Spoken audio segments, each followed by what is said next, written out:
में है या ये नॉलेज किसी कंप्यूटर के डार्क नेट में है, डीप नेट तक आप जा सकते हैं, तो वहाँ उस नॉलेज का उस इस ई रिसोर्स का ओनर कौन है, जिसके पास मालिकाना हक होगा, and how he will lead you to access, उसकी आपकी कितनी लेवल की परमिशन होगी। अब एटम बम के बनाने का फार्मूला तो हम हर इंटरनेट यूजर को नहीं दे सकते हैं, नहीं 5वीं क्लास का बच्चा भी उस फार्मूले को पढ़ करके एटम बम बना देगा। ये मैं एक्सट्रीम एग्जांपल इसलिए दे रहा हूँ कि एक्सेस देना भी एक चैलेंज होगा। If we are available making available the resources, तो उस रिसोर्सेस को किसको आप एक्सेस दे रहे हैं, कितना राइट दे रहे हैं, कितना ग्रांट दे रहे हैं, कितना परमिशन दे रहे हैं, इट विल, ये सारी चीजों को का प्रैक्टिस करना, सारी चीजों को व्यवहार में लाने की मैकेनिज्म टेक्निक को ही हम ईआरएम का पार्ट कह रहे हैं। ये एक मैनेजमेंट का बहुत बड़ा इशू है, मतलब अपॉर्चुनिटी भी आप कह सकते हैं। जैसे मैनेजमेंट की बहुत सारी विधाएं हैं, आपने देखा होगा सेल्स मैनेजमेंट, एडवर्टाइजमेंट मैनेजमेंट, बहुत सारे मैनेजमेंट के बीसीओ ब्रांचेज हैं।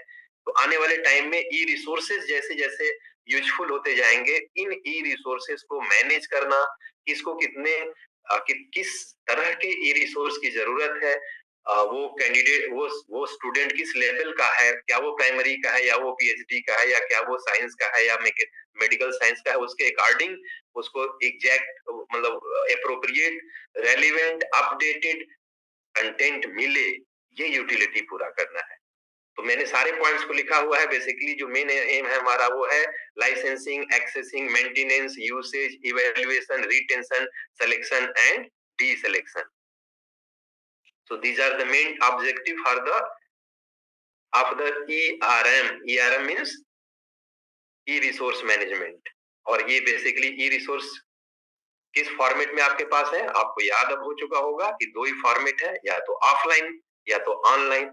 ऑफलाइन में क्या हो सकती है, सीडी हो सकती है, पीडीएफ फाइल्स हो सकती हैं, और ऑनलाइन में क्या होंगे, बेसिकली ई बुक होगा, स्ट्रीमिंग मीडिया होगा, ऑनलाइन डेटाबेसेस होंगे, डेटा सेट होंगे। जैसे कैगल का हमने कल नाम लिया था, मैं दोबारा से कैगल को हाईलाइट करना चाहूंगा कि कैगल वेब पर यानी internet online online e resource के रूप में एक बहुत बड़ा डेटा सेट है, जिसकी मदद से आप किसी भी तरह के हाइपोथेसिस की टेस्टिंग करते हैं। आपको डेटा के लिए डेटा पाने के लिए, यानी मॉडल डेटा या फिर कोई भी डेटा, साइंटिफिक डेटा को पाने के लिए आपको प्राइमरी डेटा कलेक्शन करने की जरूरत नहीं है। इंटरनेट पर बहुत सारा कैगल डेटा सेट के रूप में बहुत सारा डेटा वैसे ही पड़ा हुआ है। आप उस डेटा को यूज कर सकते हैं डेटा एनालिसिस के लिए, मशीन लर्निंग के लिए, लैंग्वेज प्रोसेसिंग के लिए, या आप मेडिकल एनालिसिस के लिए, ड्रग डिजाइन के लिए, जो भी आपका फील्ड फील्ड हो। तो you can imagine the role of this.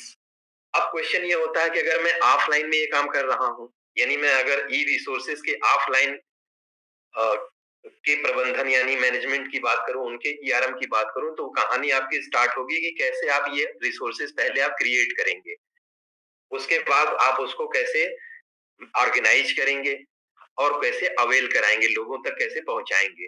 तो अगर मैं इसके में if I look the main points for this regarding the creations, तो आप में से कोई भी पर्सन ई रिसोर्सेस को क्रिएट कर सकता है। फॉर एग्जांपल, अगर कोई बुक है आपके पास, कोई ताम्रपत्र और भोजपत्र की कोई किताब है 20 पेज की या 1000 पेज की, आप उसको चाहते हैं कि ये डिजिटल फॉर्मेट में आ जाए, तो आप उसको स्कैन करके आप यू कैन स्टोर, तो पेजेज मिल जाएंगे, स्कैन पेजेज बना लेंगे। अगर कोई कोई कोई यूनिवर्सिटी का कोई कोई रिकॉर्ड है बहुत पुराना, गजट है, 10 20 50 साल पहले के कोई चार्ट है, अगर आप उनको संरक्षित करना चाहते हैं, डिजिटाइज करना चाहते हैं उन चार्ट को या ऐसे मैन्युस्क्रिप्ट को, तो आप स्कैन कॉपी करके रख सकते हैं। आप उन पेजेज को स्कैनर की मदद से स्कैन करके आप उन्हें डिजिटाइज कर सकते हैं। अब वो कंप्यूटर में आ गया, अब इसके बाद वो खराब नहीं होगा। अब तक उसे जितना खराब होना था, फटना था, वो जो जिस स्टेटस में है, कम से कम वो अब वहां से आगे के सदियों के लिए मेंटेन हो जाएगा। तो डिजिटलाइजेशन करके हम अपने मैन्युस्क्रिप्ट को ई रिसोर्स में कन्वर्ट कर सकते हैं। पुरानी किताबें, बहुत सारे रेयर मटेरियल्स का संरक्षण इसी मैकेनिज्म से किया जाता है।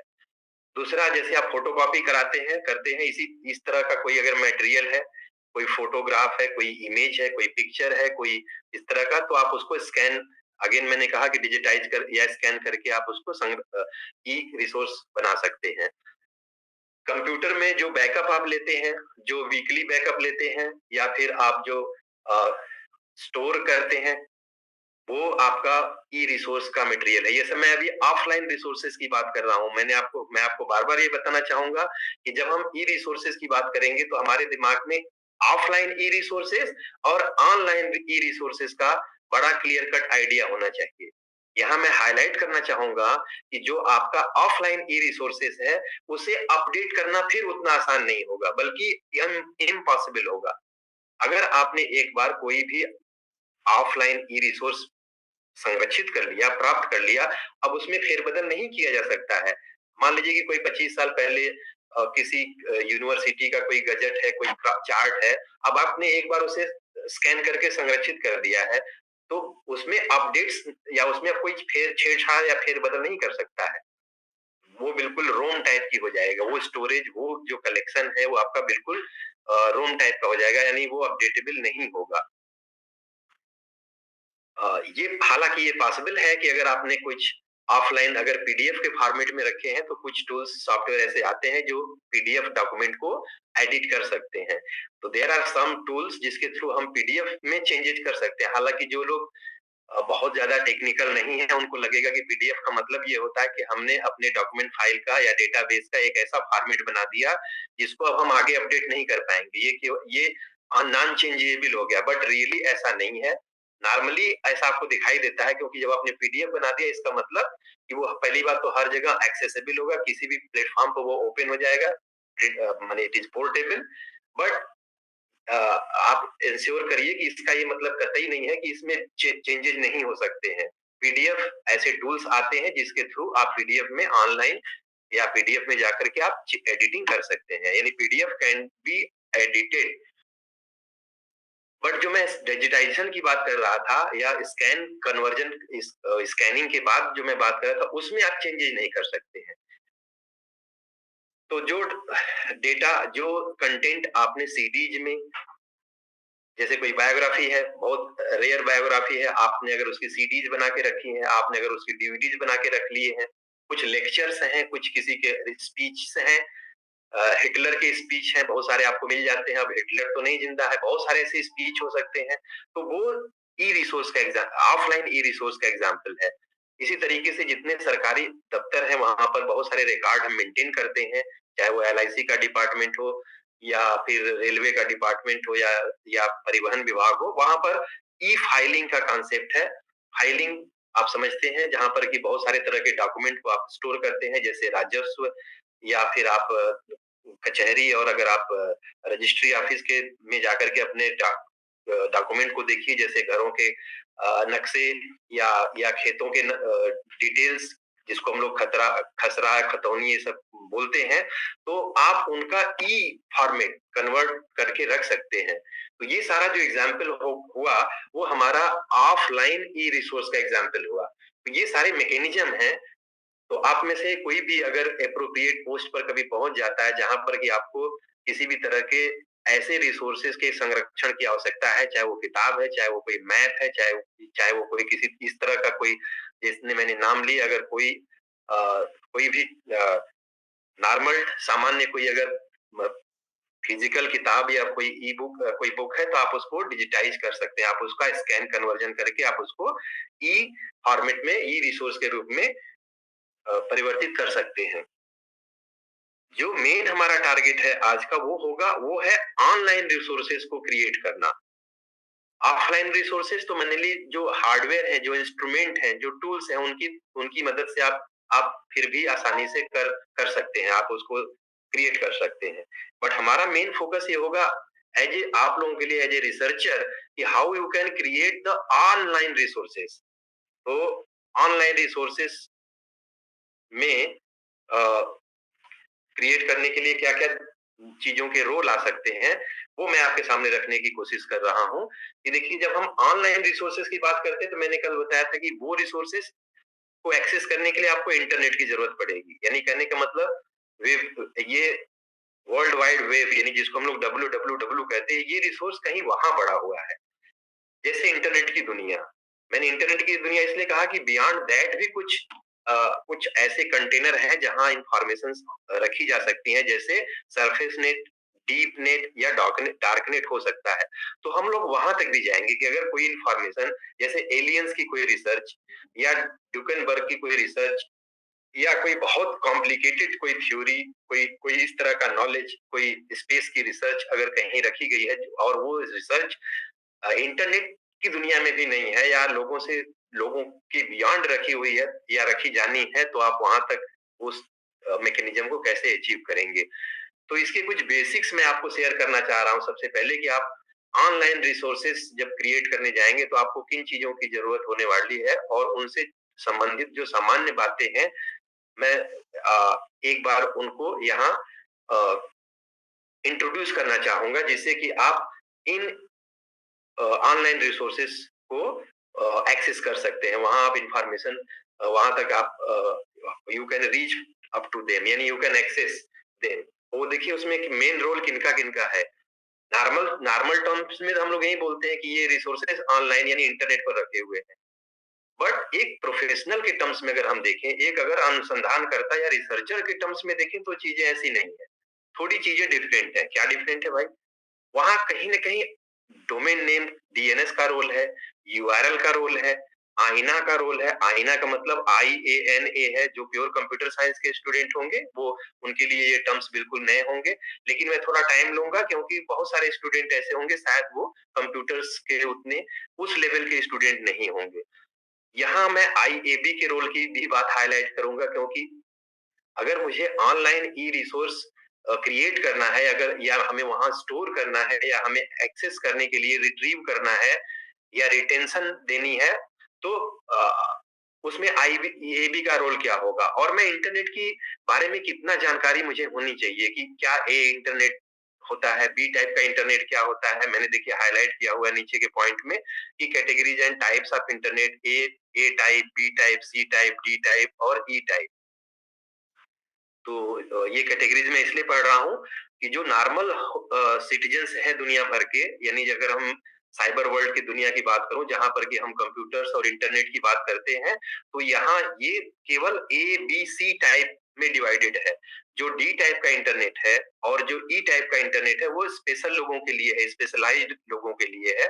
और जो खास करके जो डी टाइप का इंटरनेट है, वो रिसर्च एंड डेवलपमेंट, यानी जैसे आपका अ, बार्क है, भभा एटॉमिक, या इसरो है, या इस तरह की जो एजेंसियां हैं, नासा है, वो केवल उन्हीं के मेंबर्स जो हैं, उन ऐसे जो रेयर साइंटिस्ट हैं, केवल उनके लिए अवेलेबल है। नॉर्मल पीपल्स के लिए ये वो इंटरनेट नहीं है। यानी आप ये कह सकते हैं कि ये वो रेंज है इंटरनेट की, वो कैटेगरी है जहां पर कि हर आदमी की पहुंच रिस्ट्रिक्टेड है, संभव नहीं है।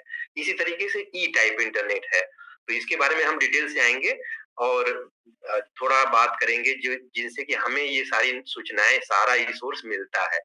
तो नॉर्मली जब आप कंप्यूटर पर बैठते हैं, इंटरनेट यूज करते हैं या मोबाइल यूज करते हैं, तो आपके पास कोई ना कोई सर्च इंजन होता है जिससे कि आप जो भी इंफॉर्मेशन, जो भी एंटरटेनमेंट के संसाधन या कुछ भी इंटरनेट से जो आपको ढूंढना है, आप आसानी से ढूंढ लेते हैं, क्योंकि आपके डिवाइस के अंदर, आपके कंप्यूटर के अंदर एक सर्च इंजन इनबिल्ट होता है, या सर्च इंजन आपने आपको मिला हुआ होता है, आपका ऑपरेटिंग सिस्टम, चाहे वो विंडोज ऑपरेटिंग सिस्टम है या और भी कोई ऑपरेटिंग, अगर आप मोबाइल चला रहे हैं तो एंड्रॉयड है या और एप्पल का मोबाइल होगा, तो कोई ना कोई ऑपरेटिंग सिस्टम के साथ में सर्च इंजन आपको मिला हुआ है और इसी सर्च इंजन की मदद से आप उस रिसोर्स तक पहुंच पा रहे हैं। यानी जितने ऑनलाइन रिसोर्स की बात हम लोग कर रहे हैं, वो ऑनलाइन रिसोर्सेज तक पहुंचने में सर्च इंजन का बड़ा रोल है। अब चूंकि आप सभी लोग रिसर्चर हैं, तो एक अनुसंधानकर्ता को उसी सर्च इंजन की जरूरत तो नहीं पड़ेगी जो एक सामान्य व्यक्ति, जैसे एक नॉर्मल स्टूडेंट या सामान्य सिटीजन को पड़ती है। नहीं, आपको स्पेशलाइज्ड टाइप के सर्च इंजन, जिसको हम लोग मेटा सर्च इंजन के नाम से अभी मैं बताने वाला हूँ, उनकी जरूरत पड़ेगी। बट उसके जाने के पहले मैंने जो यहाँ आपके थोड़े पॉइंट्स बताए हैं, उनको मैं थोड़ा बता दूं। जैसे मैंने कहा आईपी एड्रेस क्या है, तो बेसिक जानकारी मैं दे दूं कि जैसे आप अगर अपने मोबाइल को देखिए, तो मोबाइल को ऑपरेट करने के लिए सबसे जरूरी है कि आपको आपके मोबाइल को सिम नंबर के थ्रू एक स्पेसिफिक नंबर मिले 10 अंकों का या 8 अंकों का या 12 अंकों का, ऐसा कोई नंबर मिले जो आपके मोबाइल के लिए यूनिक होगा, अद्वितीय होगा। ऐसा ये नंबर 2 लोगों के बीच में नहीं शेयर किया जा सकता है, यानी हर मोबाइल नंबर का एक नंबर होगा। सिमिलरली बिल्कुल इसी तरह से जब आप इंटरनेट यानी एक बड़े नेटवर्क में बैठते हैं, कंप्यूटर नेटवर्क पे आप बैठ को आप चलाते हैं, तो इंटरनेट चलने के लिए मशीन का जो कंप्यूटर आपका है, चाहे वो टर्मिनल हो, चाहे वो लैपटॉप हो, उसका उसको भी एक यूनिक एड्रेस देना पड़ेगा और उसको हम लोग आईपी एड्रेस के नाम से जानते हैं। अब ये एड्रेस मशीनी भाषा में होते हैं। नॉर्मली अभी जो इंटरनेट हम लोग चला रहे हैं, ये इसके 2 एडिशन सामने आए हैं, जिस पे हम लोग अभी काम कर रहे हैं। ये आईपी वर्जन 4 कहलाता है, इंटरनेट वर्जन 4 कहलाता है। अभी आईपी वर्जन 8 भी और आईपी वर्जन 6, खास तौर से आईपी वर्जन 8 आपका नेक्स्ट लाइन में है, लाइनअप में है, जिसको हम लोग अभी अब यूज करेंगे आने वाले टाइम पे। अगर मैं प्रेजेंट की आईपी वर्जन 4 की भी बात करूं, तो ये जो आईपी एड्रेस है, ये मशीन की भाषा में होता है। आप सभी लोग बिगिनिंग क्लास कर चुके हैं, तो आपको आइडिया होगा कि कंप्यूटर केवल 0-1 यानी बाइनरी में सारी चीजों को समझता है। तो ये आईपी एड्रेसेस भी बाइनरी में बने हुए होते हैं। बट उन एड्रेसेस को हम याद नहीं कर सकते। अगर हमने व्हाइट हाउस का एड्रेस या आगरा यूनिवर्सिटी का एड्रेस या खुद के अपने कंप्यूटर का एड्रेस, तो अगर अगर मैं बाइनरी में अपने एड्रेस को लिखने की कोशिश या याद करने की कोशिश करूंगा तो मुश्किल होगा। और ये एग्जाम्पल मेरे लिए कठिन नहीं है, क्योंकि आप देखिए मोबाइल नंबर याद रखने आप अपने 10 दोस्तों का मोबाइल नंबर शायद याद नहीं होगा। तो अब बाइनरी में ये नंबर कैसे याद रहेंगे? तो उनको हमें रटना ना पड़े, याद ना करना पड़े, बड़े आसानी से हम वहां तक पहुंच जाए, तो उसके लिए फिर जो इंटरनेट की सर्विस देने वाले लोग हैं, जिनको हम लोग आईएबी कहते हैं, इंटरनेट अथॉरिटी बोर्ड कहते हैं, या जो ऐसे प्रोफेशनल्स हैं जो हमें इंटरनेट की सुविधाएं प्रोवाइड करते हैं, जिसकी हेल्प से हम ई रिसोर्सेज तक पहुंचते हैं, जो हमें सर्च इंजन की फैसिलिटी प्रोवाइड करते हैं, तो उन लोगों ने हमें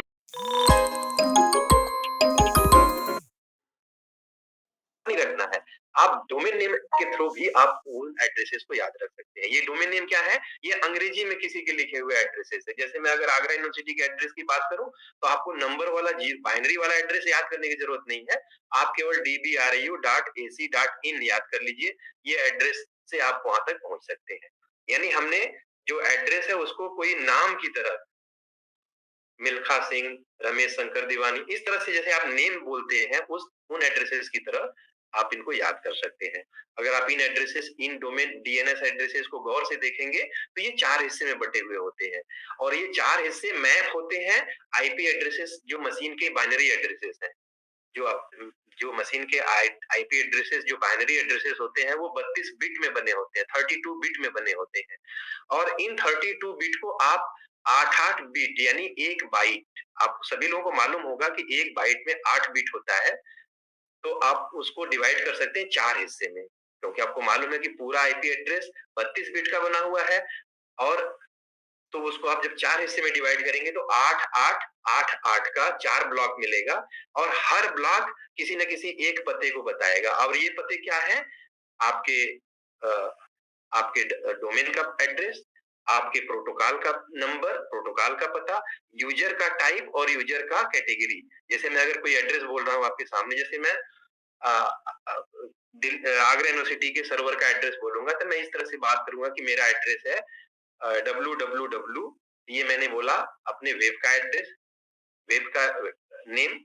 फिर मैंने कहा HTTP, यानी जब मैं आगरा यूनिवर्सिटी की वेबसाइट को मैं जब ऑपरेट करूंगा या देखना चाहूंगा या ब्राउज करना चाहूंगा, तो मैं HTTP की भाषा में HTTP प्रोटोकॉल यूज करूंगा। उसके बाद मैं बोलूंगा DBRU, तो ये यूजर का नाम है, जो हमारा क्लाइंट है, जो हमारा कस्टमर है, वो DBRU है। और जो उसके आगे लिखा हुआ है कि .ac.in, ये दोनों उसके कैटेगरी और सब कैटेगरी है। अब कहने का मतलब, अब मैं अगर कहूँ कि भाई इस हिसाब से आप बताइए कि आईआईटी बॉम्बे का क्या एड्रेस होगा, तो आप में से कोई भी अंदाज लगा सकता है कि ये एड्रेसेस होंगे www.http.iitb, क्योंकि आईआईटी सभी आईआईटी को दिया गया है, बी फॉर बॉम्बे, और .in क्योंकि वो इंडिया की यूनिवर्सिटीज हैं या इंडिया के आईआईटीज हैं। यानी जो आप उन नामों को आपकी सुविधा के लिए हम एक मशीन वाला नाम न दे करके 32 बिट का बाइनरी वाला नाम न दे करके हम इंग्लिश जैसा आपको नाम आपके सामने दिखा रहे हैं, यूज़र के सामने। उसको हम लोग यहाँ डीएनएस कह रहे हैं और ये नाम भी यूनिक होगा। ऐसा नहीं कि अंग्रेजी में बोल दिया, इंग्लिश की तरह से मैं नाम बोल रहा हूँ तो वो सबका एक जैसा किसी का हो सकता है, नहीं। अगर खड़गपुर की मैं बात करूँगा तो आईआईटी के हो जाए, कानपुर का तो आईआईटी के हो जाएगा। यानी ये नेम आपके इंग्लिश वाले भी डिफरेंट होंगे और जो उनके मैप करने के बाद जो 32 बिट का बाइनरी वाला जो नेम होगा वो तो बिल्कुल यूनिक होगा ही होगा। ये सारा काम, ये सारा देखने की ज़िम्मेदारी आईना की है वर्ल्ड वाइड। ये सन और ये रूल सभी के लिए लागू होंगे, चाहे वो ऑस्ट्रेलिया हो, चाहे इंग्लैंड हो, चाहे इंडिया हो, चाहे कोई भी हो। अगर आप इंटरनेट की दुनिया में हैं, तो वो रूल्स सभी को फॉलो करने पड़ेंगे। ऐसा नहीं कि हम कहें कि नहीं हम डब्ल्यू-डब्ल्यू के रूल्स फॉलो नहीं करेंगे या हमारा कोई अलग तो इसलिए हम यहाँ पर बात कर रहे हैं कि पूरी दुनिया में इंटरनेट कैसे चलेगा, क्या उसके रूल्स रेगुलेशन होंगे, उनकी मॉनिटरिंग कैसे होगी, उनकी सेफ्टी कंट्रोल कैसे होगा, everything it is looked by the owner of the internet. Basically ये वही लोग हैं जो इंटरनेट के ओनर हैं। ओनर तो हम नहीं कह सकते बट ये कह सकते हैं कि basically they are the committee people from all over the world जो इंटरनेट को गवर्न करते हैं। तो ये इंटरनेट के बेसिकली गवर्नर हैं, जिनको हमने आईएबी नाम दिया हुआ है। इन एड्रेसेस को जैसे मेरा कोई कंप्यूटर है, अब इसका इस समय इसको क्या आईपी एड्रेस मिला हुआ है, अ, अगर मैं उनको उन नामों को कैसे देख सकता हूँ, तो ये मैं इस एड्रेसेस को या मैं अगर अपने कंप्यूटर को अपने लैपटॉप या अपने मोबाइल को अगर लोकेट करने की कोशिश करूँ कि इस समय ये कहाँ है, तो ये वही यूनिक एड्रेस से लोकेट होगा जो मैंने आईपी एड्रेस के रूप में या डीएनएस के रूप में आपसे डिस्कस किया। इसलिए इस एड्रेसेस को हम लोग यूआरएल भी कहते हैं। इसको आप यूनिवर्सल रिसोर्स लोकेटर भी कह सकते हैं। क्योंकि इन्हीं रिसोर्सेज पर हम अपने ई नॉलेज को रखेंगे। अगर हमने एनडीएलआई सर्वर पर जो इंडिया की राष्ट्रीय डिजिटल लाइब्रेरी है, अगर वहाँ सारी किताबें, सारे ई मैगजीन्स और जर्नल्स रखे हुए हैं, तो इसका मतलब कि हमें उसका एड्रेस मालूम है, उसका यूआरएल हमें पता है। कि और उसका फिजिकल लोकेशन हमने क्वेश्चन आपसे किया था, तो आप लोगों ने जहाँ से भी आंसर दिया हो गूगल से या देख करके सही आंसर बताया बहुत लोगों ने कि ये आईआईटी खड़गपुर में इस्टैब्लिश किया गया है। ऐसे ही बहुत सारे और सर्वर हो सकते हैं जहाँ पर कि नासा की इंफॉर्मेशन रखी गई है, जहाँ पर इसरो की इंफॉर्मेशन रखी गई है और आम तौर पर सिक्योरिटी पॉलिसी की वजह से ये एड्रेसेस हम बताते नहीं है कि हमने ये कैलिफोर्निया में सर्वर रखा है या समुद्र के नीचे रखा हुआ है, अटलांटिक महासागर में रखा है या गूगल का सर्वर कहाँ रखा हुआ है एग्जैक्टली, क्योंकि there are so many security issues also. तो ई रिसोर्सेस को तक पहुंचने के लिए आपने देखा कि आपको इंटरनेट की जरूरत होगी। सामान्य लोगों के लिए इंटरनेट इंटरनेट जैसा होता है, बट अगर आप एक रिसर्चर हैं और इस लेवल पर आप कंप्यूटर को पढ़ने के लिए आए हैं, जानने के लिए आए हैं, तो आपको पता होने के लिए हम शेयर कर रहे हैं कि basically A B C D E ये चार कैटेगरीज हैं इंटरनेट सर्विसेज के अकॉर्डिंग। अब आपके जानकारी के लिए मैं बता दूं कि ए टाइप का इंटरनेट बहुत ही कॉस्टली इंटरनेट है और ये वो इंटरनेट है जिसके सब नेट नहीं बहुत कम सबनेट अवेलेबल हैं। और कितने सबनेट अवेलेबल हैं अभी मैं फार्मूलेशन भी आपको बताऊंगा और क्रिएट करने का तरीका भी बता दूंगा।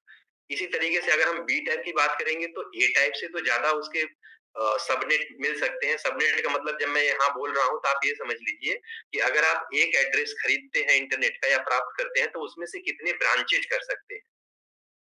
तो आपको मैं आइडिया के लिए बताऊं कि जैसे मैंने ऊपर बताया कि इंटरनेट का एड्रेस 32 बिट का बना होता है, अगर उसको हम 4 हिस्से में डिवाइड कर दें तो एक ब्लॉक 8 बिट का बनता है, यानी 1 बाइट का बनता है। बस आप इस चीज को ध्यान रखेंगे तो आप सारा कैलकुलेशन अभी 5 मिनट में समझ जाएंगे। तो उस हिसाब से अगर आप ए बी सी डी ई पहचानना चाहते हैं कि आप कौन सा टाइप का इंटरनेट यूज कर रहे हैं, तो आप शुरू के पहले ब्लॉक को देखते हैं। यानी 32 में से 4 ब्लॉक बनाए आपने, तो जो शुरू का पहला वाला ब्लॉक है उसको देखिए, केवल 8 बिट को देखिए।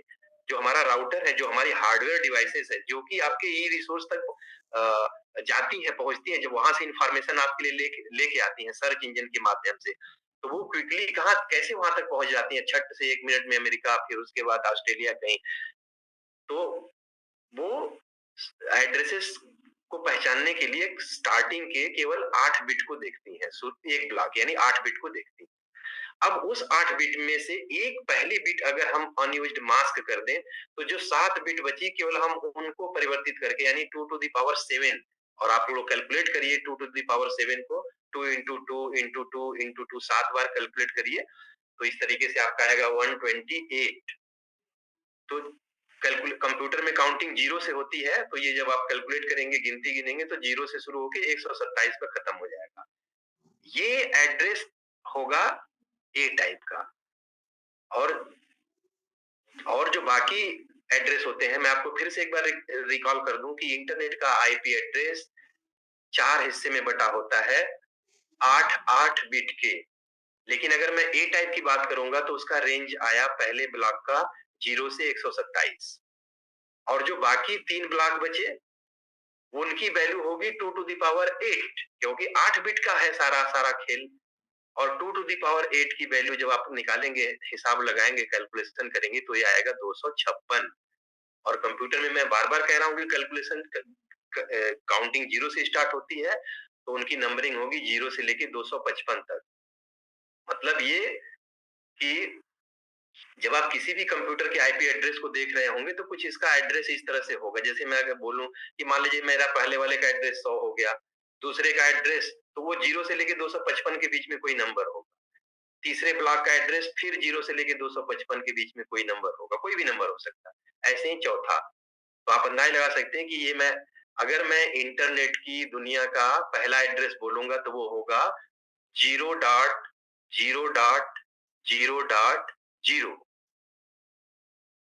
मैं फिर से एक बार बता दूं आपको, अगर मैं ए टाइप के इंटरनेट के लास्ट एड्रेस की बात करूंगा तो उसका वैल्यू होगा 127 क्योंकि 0 से लेके 127 रेंज है ए टाइप का।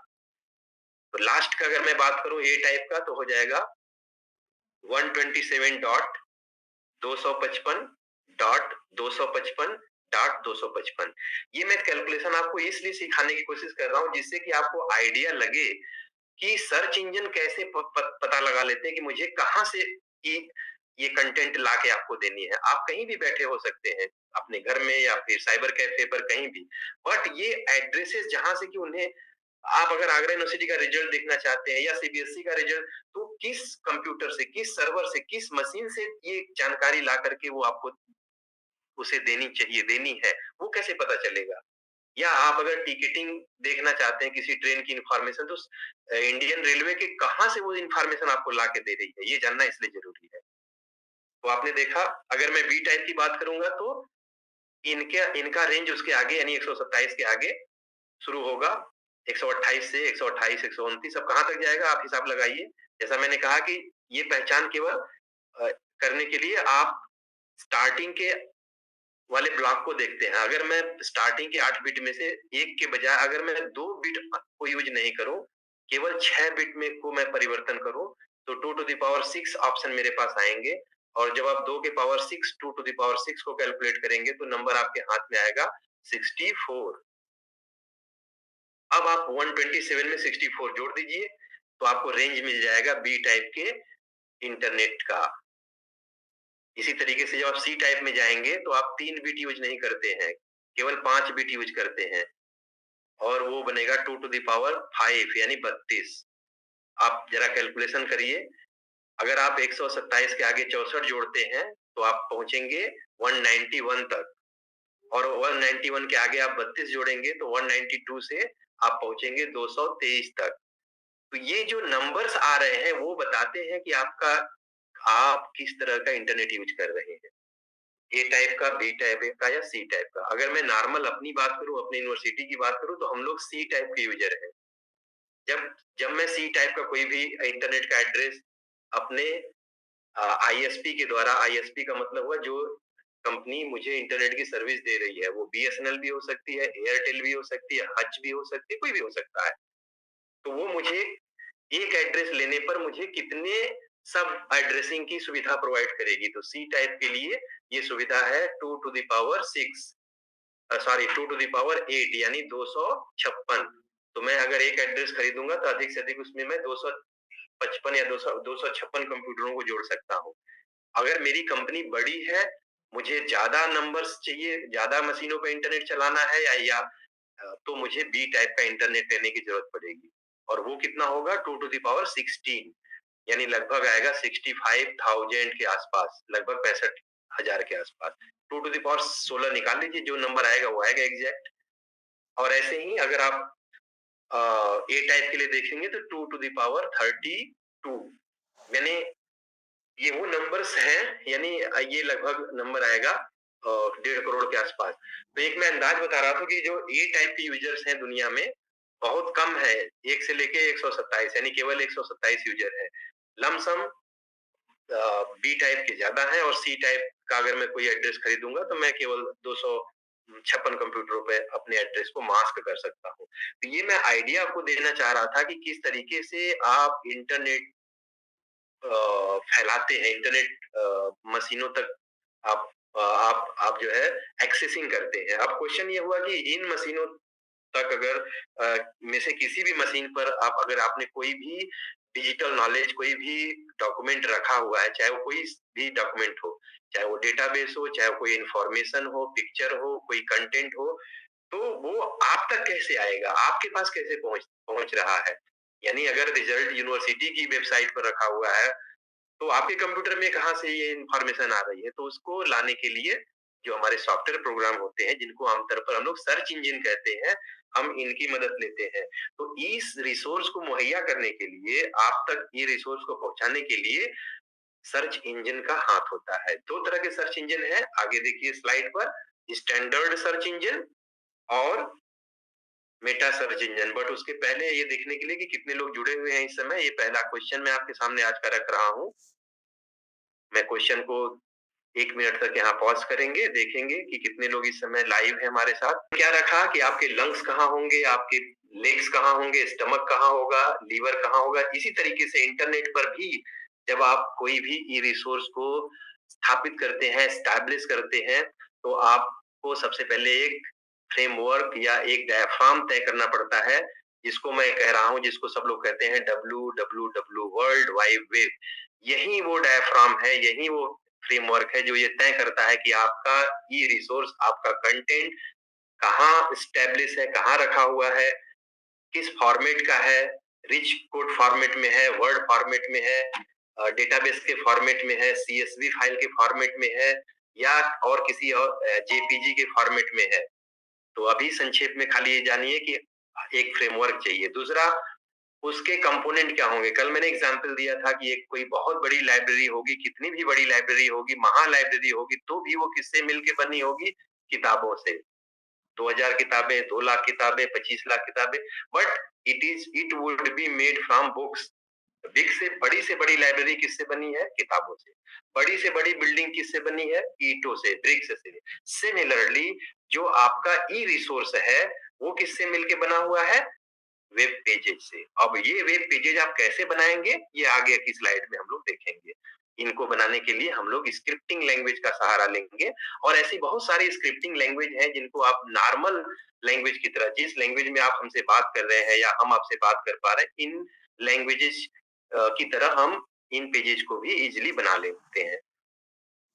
और दूसरा, फिर आप पोर्टल का सहारा ले सकते हैं। पोर्टल एक तरह की वेबसाइट ही होती है या आप उन्हें किसी भी आमुख पृष्ठ बोल सकते हैं या अ, आप अ, वेब पेज बोल सकते हैं जिनके जिनके द्वारा ये रिसोर्स क्रिएट होंगे, डिजाइन होंगे, स्टैब्लिश किए जाएंगे और आपस में एक दूसरे से लिंक किए जाएंगे।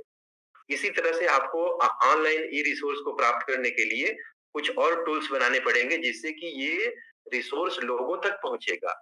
अब ये जितने लोगों तक आप भेजना चाहते हैं वहीं तक पहुंचेगा, केवल आपके ग्रुप तक पहुंचेगा या पूरी दुनिया तक पहुंचेगा या पूरे ग्लोब तक पहुंचेगा या पूरे ब्रह्मांड तक पहुंचेगा।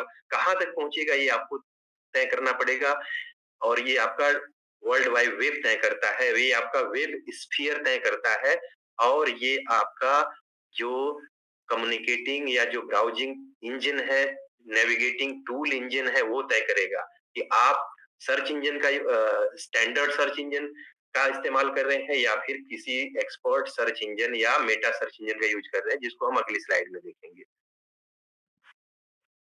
आपको नेविगेशन टूल्स भी लगाने पड़ेंगे। अब आपको मालूम है कि एक लाइब्रेरी में हज़ारों लाखों किताबें होंगी, कोई नॉलेज चाहिए एक-एक किताब आप एक-एक करके तो नहीं ढूँढेंगे।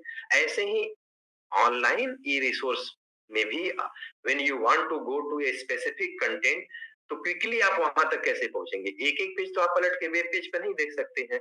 तो you need some navigation tool, crawling के टूल चाहिए, सर्चिंग के टूल चाहिए, डिस्कवरी के टूल्स चाहिए, वो आपको यहाँ इनबिल्ट करने पड़ेंगे। फिर ये देखना पड़ेगा कि ये रिसोर्स आपने रखा कहाँ है अल्टीमेटली ऑनलाइन ई रिसोर्स भी तो कहीं न कहीं रखा गया होगा। जैसे कोई ई बुक है, ई जर्नल है, ई थीसिस है, ई रिपोर्ट है, ई गजेट है, जो कि हमने कल देखा था। तो ये अल्टीमेटली कहीं न कहीं किसी न किसी के तो कंप्यूटर या वेब सर्वर के हार्ड डिस्क या मेमोरी डिस्क में रखी गई होगी या गूगल ड्राइव में रखी गई होगी।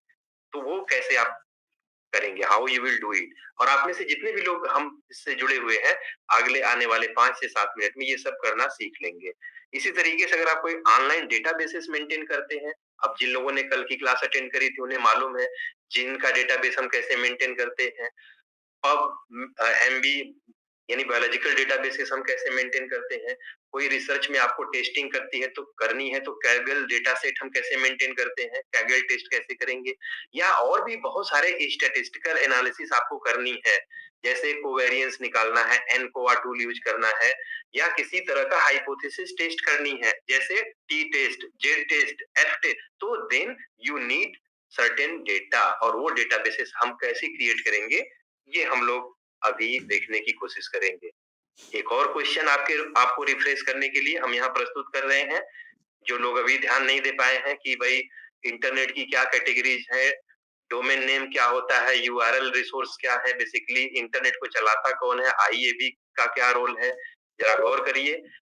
और इंटरनेट के प्रोटोकॉल्स क्या है, ई रिसोर्सेज के निर्माण में इन सारी बातों का बहुत रोल है। तो ये सेकेंड क्वेश्चन आपके लिए प्रस्तुत है और क्वेश्चन मैं आपकी सुविधा के लिए पढ़ रहा हूँ। ये क्वेश्चन अभी हम शेयर करेंगे, बाद में एंड में चैट बॉक्स खुलेगा और इन तीनों इंजन से काम आप कर लेते हैं, यस या नो, इसका आंसर देंगे। ऑप्शन आपके पास 4 है, आईपीएक्स, सुसी, टोर एंड डॉन। डिस्कस करेंगे इस क्वेश्चंस के आंसर को। बट उसके पहले देखिए कि जैसे मैंने बताया, आप में से अगर कोई भी अपना खुद का ई रिसोर्स, मैं बात कर रहा हूँ खास तौर से ऑनलाइन ई रिसोर्स की, क्योंकि मैंने कहा ऑफलाइन ई रिसोर्स फिर भी बनाने बड़े आसान है, कुछ हार्डवेयर की मदद से आप उन्हें बना सकते हैं। बट अब हम लोग चूंकि हाईलाइट कर रहे हैं ऑनलाइन ई रिसोर्स की, तो इनमें स्क्रिप्टिंग लैंग्वेजेस का बड़ा रोल है।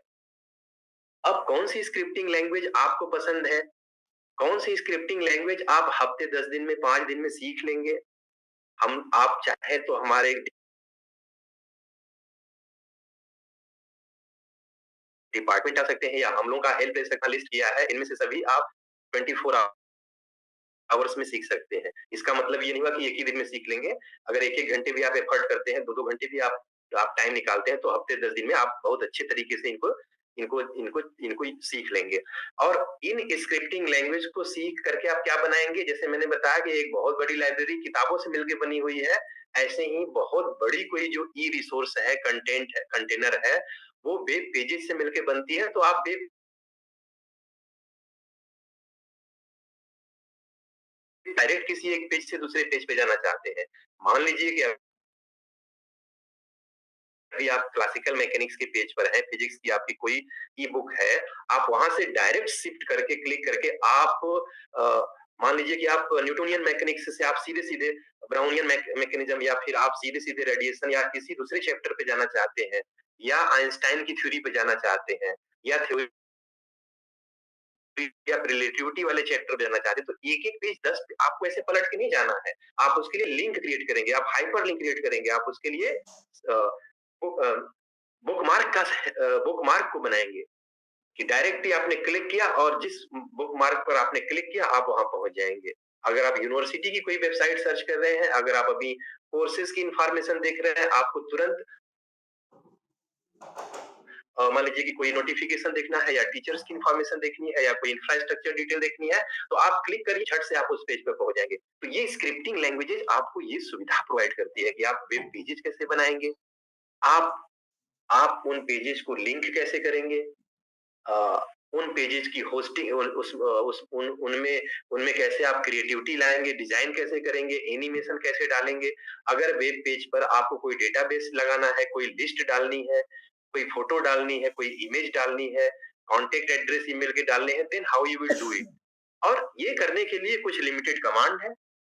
उन लिमिटेड 10, 15, 20, 50 कमांड्स को प्रैक्टिस करके आप कोई भी ई रिसोर्स डेवलप कर सकते हैं या करवा सकते हैं।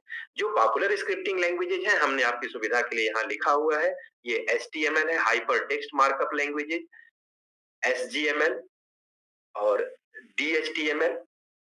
ये डायनामिक मैंने कहा कि कुछ वेबसाइट्स या कुछ ई रिसोर्सेस ऐसे हैं जिसमें आप अपडेट्स चाहेंगे, जिसको आप हर महीने बदलेंगे। जैसे कोई जर्नल है, तो वो जर्नल हर महीने, हर क्वार्टरली चेंज होगा, उसके कंटेंट चेंज होंगे।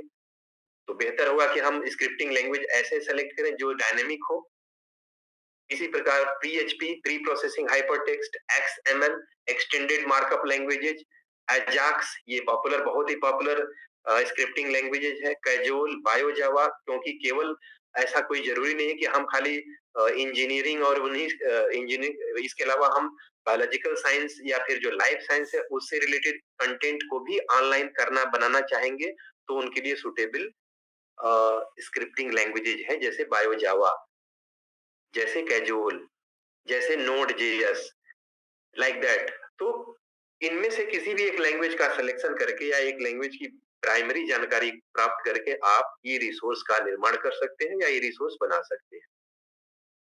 फिर इन रिसोर्सेज को आपने बना के कहीं रख दिया, अब वहां तक पहुंचने के लिए, एक्सेस करने के लिए आपको सर्च इंजन की जरूरत पड़ेगी। केवल अगले जो 5 मिनट हम लोगों के साथ बने हुए हैं वो सारी चीजों को समझ जाएंगे। लेट अस सी ये सर्च इंजन क्या है। देखिए, मैंने कुछ आपके लिए standard search engine note down किए हुए। याद रखिए, ये स्टैंडर्ड सर्च इंजन है। इसके अलावा हम बात करेंगे मेटा सर्च इंजन की। स्टैंडर्ड सर्च इंजन में याहू है, बहुत ही पुराना पॉपुलर। क्रोम आप आज भी यूज करते हैं, गूगल का गूगल, बिंग, आस्क, आर्काई और खोज। ये खास तौर से लास्ट वाले पे ध्यान दीजिए, खोज है जिसको सीडैक ने बनाया है। सीडैक क्या है भाई? Centre for advance computing. India में एडवांस कंप्यूटिंग के विकास के लिए एक विभाग है। उसने ये, मतलब ये इंडियन सर्च इंजन है, इसलिए इस पे थोड़ा सा ज्यादा हाईलाइट हमें करना पड़ रहा है।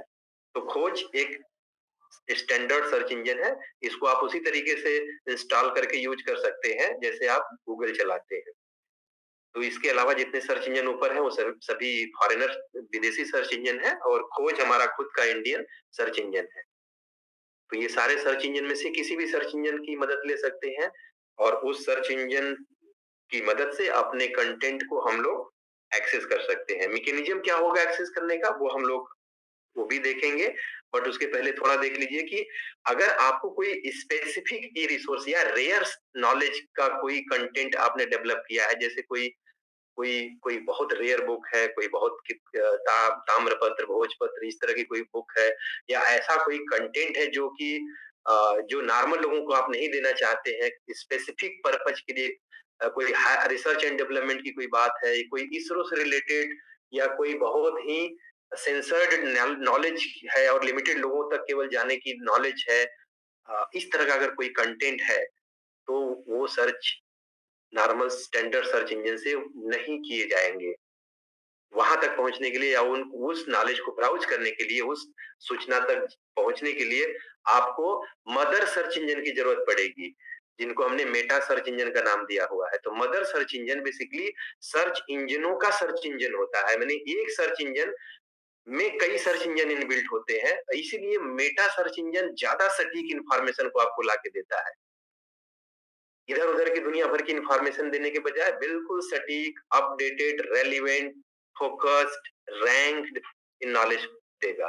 अब कौन कौन से ऐसे मेटा सर्च इंजन है जिसका आप हेल्प ले सकते हैं, ये मैंने इसलिए हाईलाइट किया हुआ कि as a researcher standard search engine तो आपको यूज ही नहीं करने चाहिए।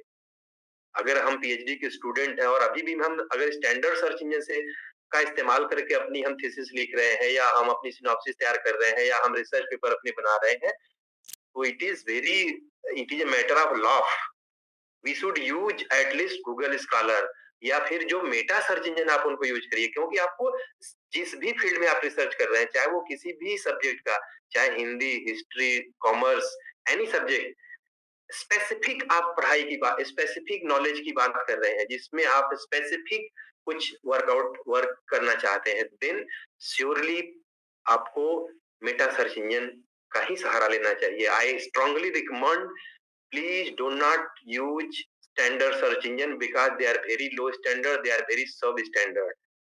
Try to learn and make it in practice। धीरे धीरे यूज करेंगे तो ये उसी तरह से आप चलाने लगेंगे जैसे आप नॉर्मल स्टैंडर्ड सर्च इंजन चलाते हैं। अब ये कौन कौन से है मेटा सर्च इंजन, ये देखिए आपके सामने लिस्ट है। अल्टा विस्टा, मम्मा, डॉग पाइल, हार्टबोट, क्राउलर, सुसी। तो ये वो सर्च इंजन की लिस्ट है, आप इनको यूज करिए जैसे गूगल यूज करते हैं।